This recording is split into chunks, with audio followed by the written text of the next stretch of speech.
दोस्तों, जिंदगी का सबसे कड़वा सच, अब तुम्हारे माँ बाप बूढ़े होते जा रहे हैं।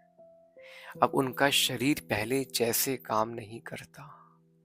उनके पास वक्त बहुत कम बचा है।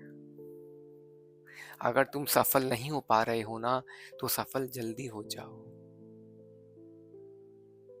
उनको वर्ल्ड टूर करवाओ। अगर तुम वर्ल्ड टूर करवाने में असक्षम हो, तो उनको इंडिया टूर करवाओ। उनके साथ वक्त बिताओ। उनकी बातें सुनो। उनकी आंखों में डूब जाओ। उनके पैर दबाने के बहाने उनके रात को उनके पास जाकर के बैठ जाओ।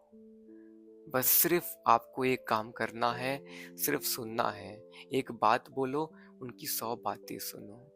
जो हल्कापन उनको महसूस होगा ना, वो खुशी अनकंपैरेबल होगी। बस उनको सुनो, बिकॉज सुनने से बहुत चीजें हल्की हो जाती है।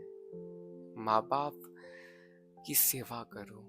जिस इंसान ने तुम्हें पाल पोस के बड़ा करा, अपनी इच्छाओं का कत्ल करा तुम्हारे सपने सच होने के लिए, उनके पास वक्त बहुत कम बचा है। दोस्तों, जो करना है अभी करो। उनको इंडिया टूर करवाओ। और अगर पैसे नहीं है ना, तो लोन ले लो यार। आजकल लोग लोन लेकर के लाखों की शादी कर लेते हैं। उनके साथ कहीं घूमने निकल जाओ, बिकॉज ये वक्त वापस नहीं आएगा। तुम सफल आज के 10 साल बाद भी हो जाओगे। तुम्हारे पास पैसा 5 साल बाद भी आ जाएगा, पर उनका वक्त, उनका दौर, उनकी जवानी वापस नहीं आएगी। मैंने कुछ लिखा था, देखना।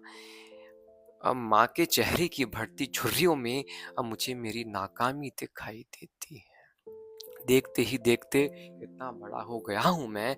अब मुझे मेरे पापा के रोने की आवाज सुनाई देती है। और इश्क, मोहब्बत, फूल, सपने, यारी, दोस्ती से बहुत आगे निकल चुका हूँ मैं। अब मुझे घर की जिम्मेदारी और महंगाई दिखाई देती है। अब कुछ कहने का दिल नहीं करता। अब कुछ करने का मन नहीं करता।